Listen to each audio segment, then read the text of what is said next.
Praise the lord. ದೇವರ ಮಕ್ಕಳಿಗೆ praise the lord ಹೇಳ್ತಾ ಇದ್ದೀನಿ. ದೇವರು ನಿಮ್ಮೆಲ್ಲರನ್ನು ಆಶೀರ್ವದಿಸಲಿ. ಈ ವಾರಕ್ಕೆ ನೋಡಿ, ಈ ವಾರವೆಲ್ಲ ದೇವರು ನಮ್ಮನ್ನು ನಡೆಸಿದಾರಲ್ಲ.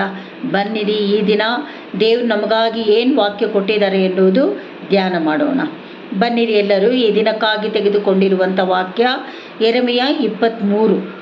ತೆಗೆದುಕೊಳ್ಳ್ರಿ ನಿಮ್ಮ ಸತ್ಯವೇದ ವಾಕ್ಯವನ್ನು ತೆಗೆದು ಯೆರೆಮೀಯ 23 ಅದರಲ್ಲಿ 3, 2, 3, 4 ಮತ್ತು 6 ಓದಿಕೊಳ್ಳೋಣ. ಬನ್ನಿರಿ ಓದಿಕೊಳ್ಳೋಣ. ದೇವರು ಈ ದಿನ ನಮ್ಮನ್ನು ಯಾವ ರೀತಿ ನಡೆಸ್ತಾರೆ, ಯಾವ ರೀತಿ ನಮ್ಮನ್ನು ಬ್ಲೆಸ್ ಮಾಡ್ತಾರೆ ಅನ್ನೋದೇ ಈ ವಾಕ್ಯ. ಯಾಕೆಂದರೆ ಧರ್ಮರಾಜನು ಪಟ್ಟಕ್ಕೆ ಬರುವ ವಾಗ್ದಾನ ಇದರ ಪೀಠಿಗೆ. ಅರ್ಥ ಆಯ್ತಾ ದೇವರ ಮಕ್ಕಳೇ? ಬನ್ನಿರಿ ಓದಿಕೊಳ್ಳೋಣ. ಅರ್ಥ ಆಯ್ತಾ? ಓಕೆ. ಇಸ್ರಾಯೇಲರ ದೇವರಾದ 2 ಓದಿಕೊಳ್ಳೋಣ. ಯೆರೆಮೀಯ 2, 23, 2. ಇಸ್ರಾಯೇಲರ ದೇವರಾದ ಯೆಹೋವನು ತನ್ನ ಜನರೆಂಬ ಕುರಿಗಳನ್ನು ಮೇಯಿಸುವ ಕುರುಬರ ದ್ರೋಹವನ್ನು ಕಂಡು ಅವರನ್ನು ಕುರಿತು ಇತ್ತೆನ್ನುತ್ತಾನೆ. ಯಾಕಂದರೆ ನೋಡಿ, ಕುರಿಗಳನ್ನ ಕೆಲವರು ಕುರುಬರು ನೋಡಲ್ಲ, ಬಿಟ್ಟುಬಿಟ್ಟಿರ್ತಾರೆ. ಅವ್ರ ಪಾಡಿಗೆ ಅವ್ರು ಅವಸ್ಥೆ ಪಡ್ತಾ ಇರ್ತಾರೆ. ಕುರಿಗಳು ನೋಡದೆ ಬಿಟ್ಟಿರುವವರಿಗೋಸ್ಕರ ದೇವರು ಇಲ್ಲಿ ಮಾತಾಡ್ತಾ ಇದ್ದಾರೆ. ನೀವು ನನ್ನ ಮಂದೆಯನ್ನು ಚದರಿಸಿ ಅಟ್ಟಿಬಿಟ್ಟಿದ್ದೀರಿ. ತನ್ನ ಹುಟ್ಟಿದ ಸಭೆಯಿಂದ ಸಭೆ ಬಿಟ್ಟು ಇನ್ನೊಂದು ಸಭೆಗೆ ಹೋಗಿ ಅಲ್ಲಿ ಜೀವನ ಮಾಡೋರು, ಅಲ್ಲಿ ದೇವರ ಮಕ್ಕಳಾಗಿ ನಿಲ್ಲುವವರು, ಇಂಥವರಿಗೋಸ್ಕರ ಬಿಟ್ಟಿದ್ದೀರಿ ನೀವು ಅಂತ ಕುರುಬನಿಗೆ ಹೇಳ್ತಾ ಇರೋದು. ವಿಚಾರಿಸಲೇ ಇಲ್ಲ. ಆಹಾ, ನಿಮ್ಮ ದುಷ್ಕೃತ್ಯಗಳ ನಿಮಿತ್ತ ನಾನು ನಿಮ್ಮನ್ನು ವಿಚಾರಿಸುವೆನು. ನೀವು ರೀತಿ ವಿಚಾರಿಸದೇ ಇರೋದ್ರಿಂದ ನಾನು ನಿಮ್ಮನ್ನು ವಿಚಾರಿಸ್ತೀನಿ ಅಂತ ಇಲ್ಲಿ ದೇವರು ಮಾತಾಡ್ತಾ ಇದ್ದಾರೆ. ಯಾರ ಹತ್ರ? ಕುರುಬರು. ಯಾರು ಕುರುಬರು? ಪಾಸ್ಟರ್ಸ್ಗಳು. ಆದರೆ ಒಳ್ಳೆಯ ಕುರುಬ ಯಾರು?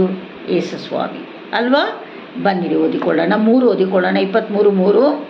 ನಾನು ನನ್ನ ಮಂದೆಯನ್ನು ಯಾವ ದೇಶಗಳಿಗೆ ಅಟ್ಟಿಬಿಟ್ಟೆನೋ ಆ ಸಕಲ ದೇಶಗಳಿಂದ ಉಳಿದ ಕುರಿಗಳನ್ನು ಕೂಡಿಸಿ ತಮ್ಮ ತಮ್ಮ ಹಟ್ಟಿಗಳಿಗೆ ತಿರುಗಿ ಬರಮಾಡುವೆನು.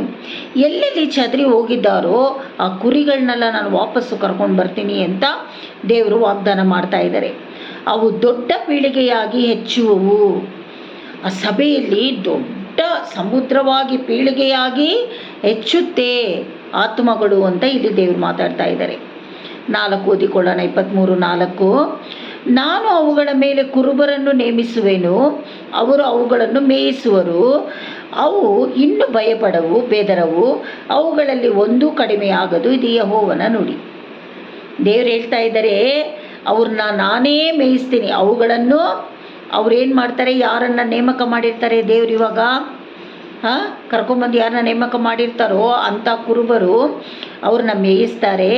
ಅವಾಗ ಕುರಿಗಳು ಭಯ ಪಡೋದಿಲ್ಲ, ಅವುಗಳಿಗೆ ಹೆದರಿಕೆ ಆಗೋದಿಲ್ಲ, ಒಂದೂ ಅವರಿಗೆ ಕಡಿಮೆ ಆಗೋಲ್ಲ ಅಂತ ಇದು ದೇವರೇ ಮಾತಾಡ್ತಾ ಇದೆ, ಯೆಹೋವನ ನುಡಿ ಅಂತ. ಅರ್ಥ ಆಯ್ತಾ ದೇವರ ಮಕ್ಕಳೇ? ಕೊನೆಯದಾಗಿ ಓದಿಕೊಳ್ಳೋಣ. 6.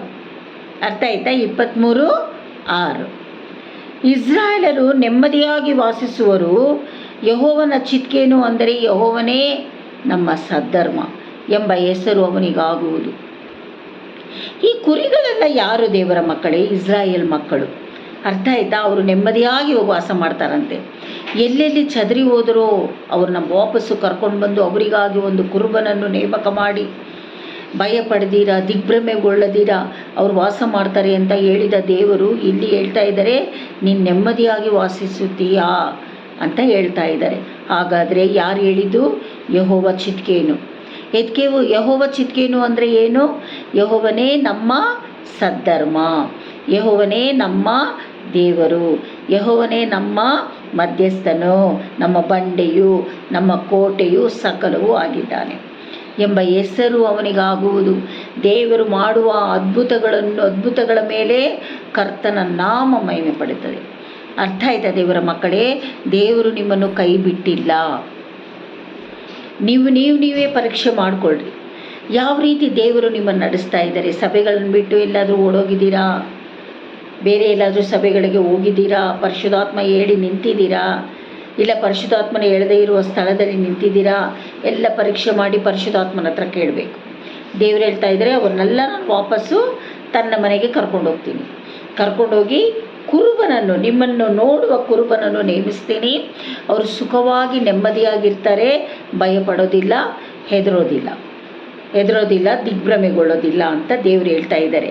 ಅದಕ್ಕೆ ಅವರು ಯಾವಾಗಲೂ ನೆಮ್ಮದಿಯಾಗಿರ್ತಾರಂತೆ. ಅವರ ಹೆಸರೇನು? ಇಸ್ರಾಯೇಲ್ ಜನರು. ಅರ್ಥ ಆಯ್ತಾ? ನಾವೇ ಇಸ್ರಾಯೇಲರು. ಅರ್ಥ ಆಯ್ತಾ? ಅವ್ರು ನೆಮ್ಮದಿಯಾಗಿ ಬಾಳ್ತಾರಂತೆ. ಅದಕ್ಕೆ ದೇವರ ಹೆಸರು ಏನಾಯಿತು? ಯೆಹೋವ ಚಿದ್ಕೇನೋ. ಹಂಗಂದ್ರೆ ಏನು? ಯೆಹೋವನು ನಮ್ಮ ಚಿದ್ಕೇನೋ, ಯೆಹೋವನು ನಮ್ಮ ಸದ್ಧರ್ಮ, ನಮ್ಮ ಜೊತೆಯಲ್ಲೇ ಇದ್ದಾನೆ ಅಂತ. ಅರ್ಥ ಆಯ್ತಾ ದೇವರ ಮಕ್ಕಳೇ?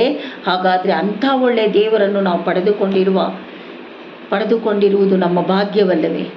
ನಾವು ಸಂತೋಷದಿಂದ ನಮ್ಮ ಮನೆಗಳಲ್ಲಿ, ನಮ್ಮ ಕುಟುಂಬಗಳಲ್ಲಿ ಚಿಕ್ಕ ಚಿಕ್ಕ ಉಪದ್ರವ ಇರುತ್ತದೆ, ಅದೇ ದೊಡ್ಡದಾಗಿ ನಾವು ನೆನೆಸ್ತೀವಿ. ದೇವರು ಹೇಳ್ತಾ ಇದ್ದಾರೆ, ಮಗಳೇ ನೀನು ಭಯಪಡಬೇಡ, ನಾನು ನಿನ್ನ ಜೊತೆಯಲ್ಲೇ ಇದ್ದೀನಿ, ನೀನು ಭಯಪಡಬೇಡ, ನಿನ್ನ ನಡೆಸೋಕ್ಕೆ ಕುರುಬರನ್ನು ಕೊಟ್ಟಿದ್ದೀನಲ್ಲ, ನೀನು ಯಾಕೆ ಭಯಪಡ್ತೀಯ? ನಿನ್ನನ್ನು ನಾನು ಪೋಷಿಸ್ತೀನಿ ಅಂತ ಎಷ್ಟೋ ಸಾರಿ ವಾಕ್ಯಗಳಲ್ಲಿ ದೇವರು ಮಾತಾಡಿದ್ದಾರೆ. ಅರ್ಥ ಆಯ್ತಾ ದೇವರ ಮಕ್ಕಳೇ?